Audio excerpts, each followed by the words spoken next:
Il existe des récits spirituels qui dépassent le temps, des secrets transmis à voix basse à travers les siècles. Et parmi eux, il y a cette révélation bouleversante. Le cheikh Ibn Arabi aurait décrit au Mahdi la manière exacte dont il saura, au plus profond de lui-même, qu'il est réellement l'élu promis. Aujourd'hui, nous allons plonger dans l'un des récits les plus mystérieux. Comment Ibn Arabi décrit le moment précis où le Mahdi se reconnaîtra, non pas par la parole des autres, mais par un signe intérieur impossible à réfuter. Bienvenue sur votre chaîne Témoin d'Allah, l'espace où nous explorons les signes, les prophéties et les secrets spirituels de notre tradition. Abonnez-vous, surtout vous qui nous regardez depuis la France, la Belgique, la Suisse ou le Canada, pour ne manquer aucun épisode. Le silence des siècles est la promesse d'un secret réservé à un seul homme. Il y a dans l'histoire spirituelle de l'humanité des secrets qui semblent dormir dans l'ombre des siècles, comme s'ils attendaient l'oreille d'un seul homme pour enfin se révéler.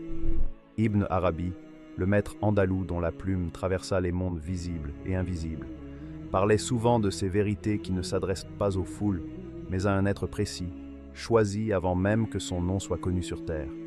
Pour lui, certaines connaissances ne peuvent être transmises ni par des paroles, ni par des livres, ni même par l'enseignement d'un maître. Elles doivent être vécues dans le silence intérieur, ce silence où l'âme écoute plus qu'elle ne parle. C'est dans cet horizon mystique que commence l'histoire du Mahdi avant sa reconnaissance. Non pas comme un héros qui s'avance vers son destin, mais comme un homme parmi les hommes, simple, discret, presque invisible dans la multitude. Il vit, il travaille, il traverse les jours comme tout le monde. Rien, en apparence, ne le distingue. Pourtant, dans la profondeur de son être, quelque chose respire autrement. Ibn Arabi appelle cela l'attente de l'âme. Ce n'est pas une attente consciente, ni une pensée ou un espoir. C'est une vibration silencieuse, un état enfoui, quelque chose qui veille même lorsque l'esprit ne sait rien. Le Mahdi, selon Ibn Arabi, est justement marqué par cette profonde ignorance de lui-même. Il ne soupçonne pas l'ampleur du rôle pour lequel il a été préparé. Et c'est là que réside la sagesse divine. L'élu doit être d'abord un serviteur, avant d'être un guide. Il ne peut se croire digne, ni capable, ni prêt. Il avance donc dans son existence avec humilité, loin de toute ambition, loin de tout désir de grandeur. Cette modestie n'est pas un choix, c'est la nature même de son âme. Le premier signe, dit Ibn Arabi, ne se manifeste pas dans le visible, mais dans l'invisible. Il ne s'agit pas d'un miracle, ni d'un événement spectaculaire. Le premier signe est une tension intérieure, un éveil, une sorte de prédisposition secrète. L'âme du Mahdi est entraînée à la charge spirituelle, même s'il ne le sait pas encore. Elle grandit dans la patience, dans les épreuves, dans les contradictions de la vie quotidienne. Chaque difficulté qu'il traverse n'est pas un hasard. C'est une étape dans la formation silencieuse de son cœur. Ibn Arabi explique que cette préparation divine se déroule sur un fil très délicat. Le Mahdi ressent parfois des intuitions soudaines, des éclairs intérieurs, des pensées qui semblent venir de nulle part, mais qui le frappent avec une intensité inhabituelle. Souvent, il les ignore. Parfois, il les redoute. Ce sont des impressions furtives, presque des murmures, qui lui disent que quelque chose approche. Non pas un événement précis, mais un bouleversement, une transformation, une vérité qu'il ne peut pas encore toucher, mais qu'il sent tourner autour de lui comme une ombre lumineuse. Il vit alors dans un paradoxe constant. Son cœur perçoit, mais son esprit ne comprend pas. Il ressent une forme d'appel, mais sans savoir qui appelle ni vers quoi. Et parce qu'il ne comprend rien, il avance sans s'arrêter, croyant mener une existence ordinaire, alors qu'en réalité, chaque pas le rapproche d'un rendez-vous que Dieu a fixé depuis des siècles. Ce n'est pas encore la révélation, mais c'est le terrain mystique où elle pourra se poser. C'est l'espace intérieur où la vérité pourra descendre. C'est l'horizon où l'âme se prépare à reconnaître ce que l'esprit ne peut pas encore imaginer. Le moment où le destin frappe pour la première fois, il arrive parfois qu'un seul instant bouleverse une existence entière. Non pas un événement spectaculaire qui attirerait les regards, mais une expérience intime, silencieuse, presque imperceptible, sauf pour celui qui la vit. Ibn Arabi décrit précisément ce moment dans la vie du Mahdi. Il ne s'agit pas d'un miracle grandiose, ni d'un signe visible. C'est une secousse intérieure, une fissure dans le quotidien, un souffle de l'invisible qui traverse le cœur et ne s'en va plus. Ce jour-là, pour les autres, rien ne semble différent. Le monde continue sa danse habituelle, les voix, les bruits, les obligations, les gestes répétitifs de la vie. Mais pour lui, un voile se déchire. Une sensation étrange surgit, d'abord légère, presque indéfinissable, comme une brise subtile qui vient d'un endroit qu'il ne peut situer.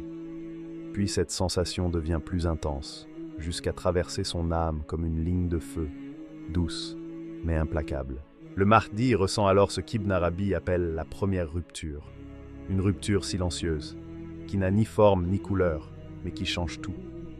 C'est la première fois qu'il comprend, sans comprendre, que sa vie ne pourra plus jamais revenir à ce qu'elle était. Une page vient d'être tournée, sans qu'il en ait décidé ainsi.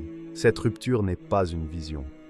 Il n'y a pas d'apparition céleste, pas de voix venue des cieux, pas de message explicite. Rien qui pourrait être raconté comme une scène extraordinaire. Et pourtant, c'est probablement l'événement le plus important de sa vie. Car ce jour-là, son cœur se réveille. Un réveil brusque, lumineux, profond. Comme si une force cachée avait soudain allumé une lampe dans une pièce restée dans l'obscurité pendant des années. Ibn Arabi insiste sur ce détail. Le Mahdi ressentira une présence qui n'a pas de visage, mais qui est plus réelle que tout ce qu'il a connu. Une présence qui l'enveloppe, qui l'observe, qui semble lui dire « Je suis là, depuis toujours, j'attends que ton cœur m'entende. » Ce n'est pas une peur qui l'envahit, mais une intensité. Une intensité qui ébranle ses repères, qui bouscule ses certitudes, qui l'empêche de respirer comme avant. Il pourra essayer d'ignorer cette sensation, de la repousser, de l'expliquer par la fatigue, le stress ou l'émotion, mais rien n'y fera. Ce qu'il ressent n'appartient pas au monde habituel.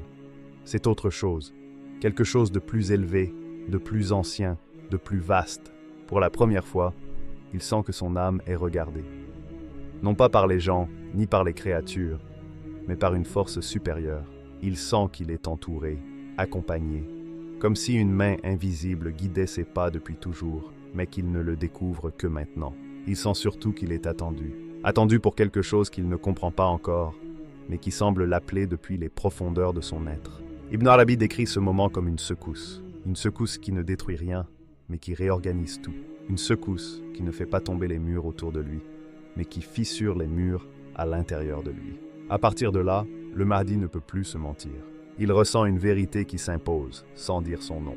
Une vérité qui ne demande pas encore d'être acceptée, mais simplement reconnue comme existante. Ce n'est pas encore la certitude. Ce n'est pas encore le dévoilement final. C'est l'aube, la lueur, la première lumière avant le soleil. C'est le début d'un chemin auquel il n'échappera pas. Car dès que cette secousse touche son cœur, quelque chose devient irréversible. Son âme a entendu, et le destin vient de frapper pour la première fois. Le signe que seul le Mahdi peut reconnaître. Dans les écrits d'Ibn Arabi, il existe un passage mystérieux, presque voilé, où le maître évoque un secret que seul un homme au monde pourra déchiffrer. Ce secret n'est pas une phrase, ni une révélation extérieure, ni un message transmis par une vision. Il s'agit d'un signe, mais pas un signe que l'œil peut voir. C'est une rencontre, un alignement parfait entre l'âme d'un homme et le décret de son Seigneur. Le genre de rencontre qui n'a lieu qu'une seule fois et qui ne se produit que pour celui qui a été choisi avant même sa naissance. Ibn Arabi affirme que le Mahdi portera en lui une clé invisible. Une clé que personne ne peut voir, que lui-même ignore pendant toute la première partie de sa vie. Cette clé n'a aucune forme, aucune matière. Elle est intérieure, gravée dans la structure même de son âme. Elle ne lui sert à rien pendant des années. Elle reste là, silencieuse, comme un fragment d'un mystère qu'il ne connaît pas encore. Mais au-dessus de cette clé, dans le monde du décret divin, existe une serrure. Une serrure qui n'appartient pas au monde matériel, mais à celui où les choses sont décidées avant qu'elles n'existent. Le signe que seul le Mahdi reconnaîtra est le moment où cette clé intérieure rencontrera la serrure du destin. Et quand elle s'emboîte, il sait. Ce savoir n'est pas intellectuel.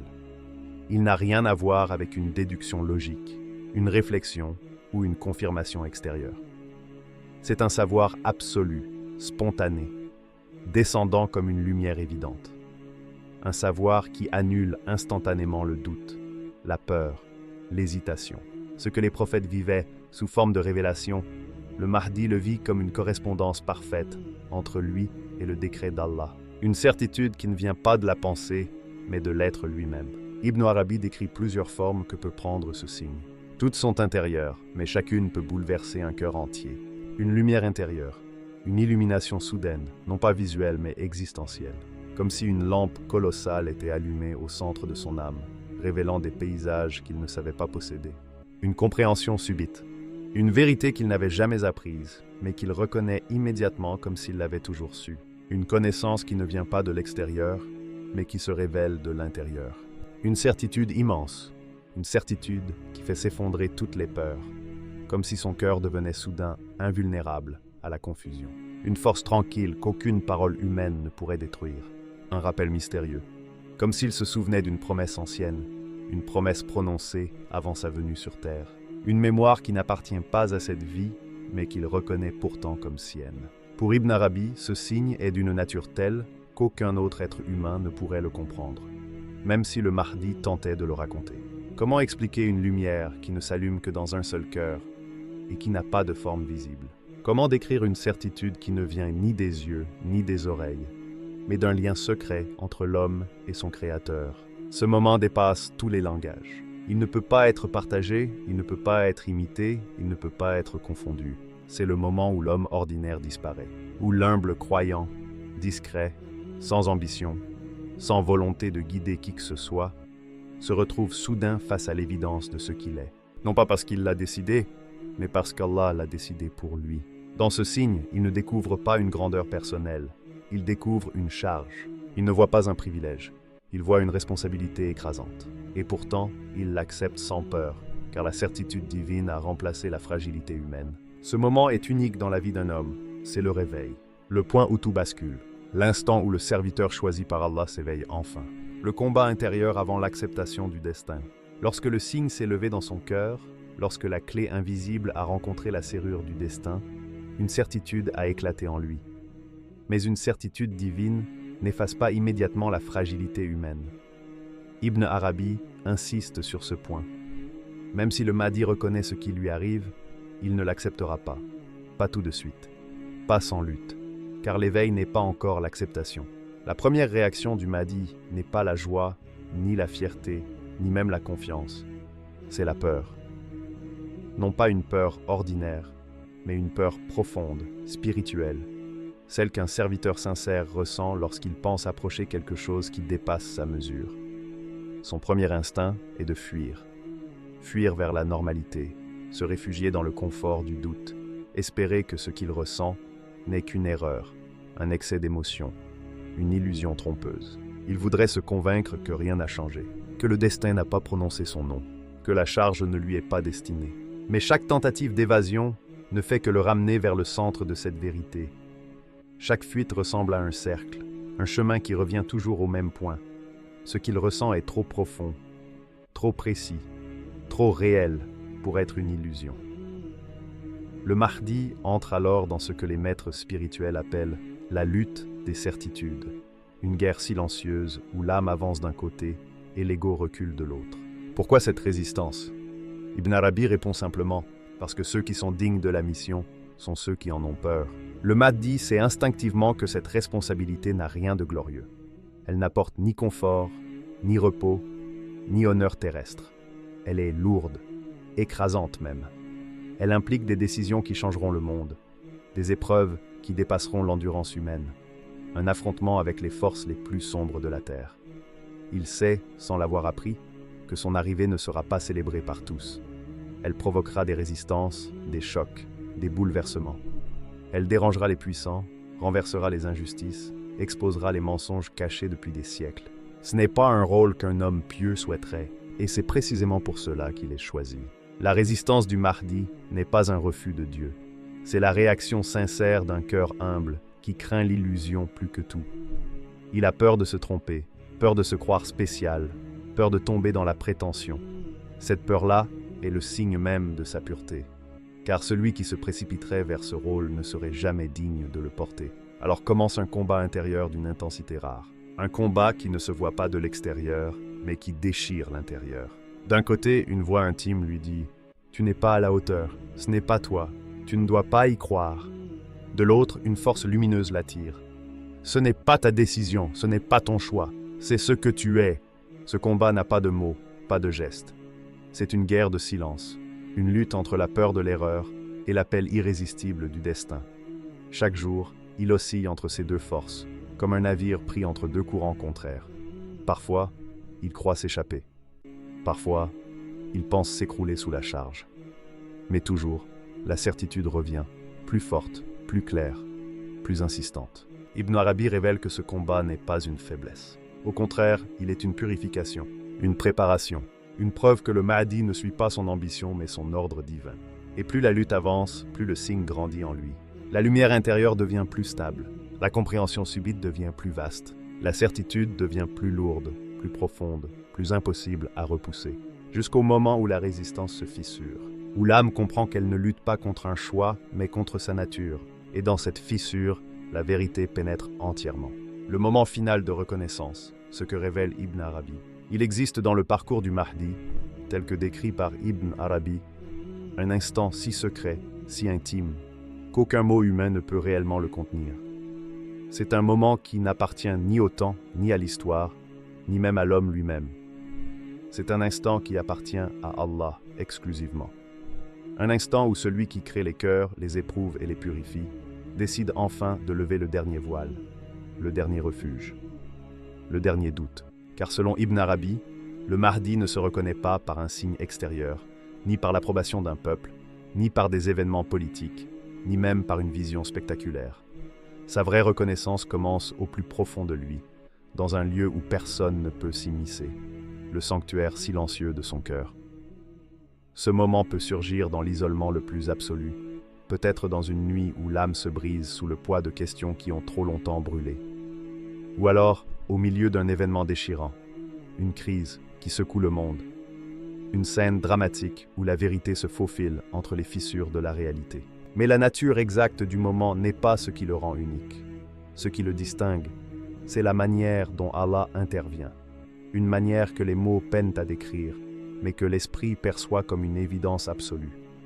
Ibn Arabi insiste sur cet aspect. Il ne s'agit ni d'une vision, ni d'une voix, ni d'un miracle visible. Il parle d'une lumière intérieure, mais pas une lumière que les yeux saisissent. Il parle d'un décret, mais pas un décret écrit sur un parchemin. Il parle d'une connaissance, mais pas une connaissance apprise, étudiée ou transmise. C'est une impression directe, brute, pure, une empreinte, un sceau invisible qui se dépose dans la poitrine.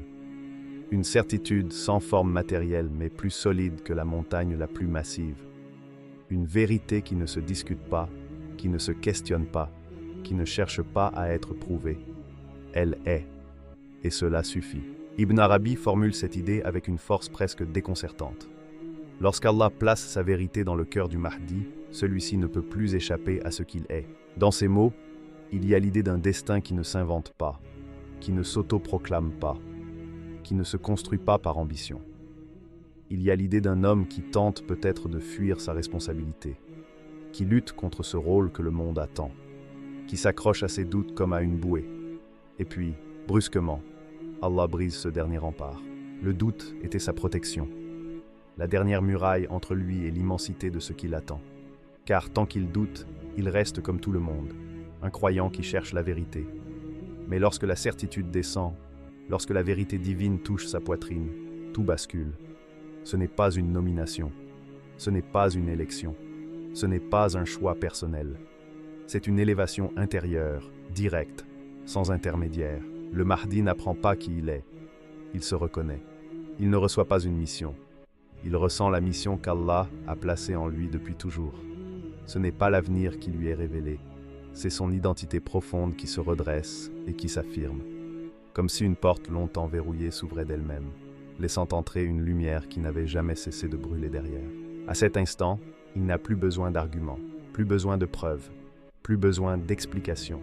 Le monde peut nier, les hommes peuvent douter, la logique peut contredire. Cela ne change rien, car la certitude qui vient d'Allah n'a aucun équivalent sur terre. C'est une paix qui défait toute hésitation, une force qui dissout toute peur, une vérité que rien ne peut ébranler. À l'instant où cela se produit, il sait, simplement, pleinement, définitivement. Finalement, le cheikh Ibn Arabi dévoile au Mahdi le secret ultime de sa reconnaissance. Ce n'est ni par les hommes, ni par les signes extérieurs, mais par la certitude qu'Allah dépose dans son cœur. À cet instant précis, le Mahdi se reconnaît pleinement, sans doute ni hésitation, comme le véritable Mahdi, car sa mission n'est plus un rôle à jouer, mais une vérité intérieure révélée par Dieu lui-même.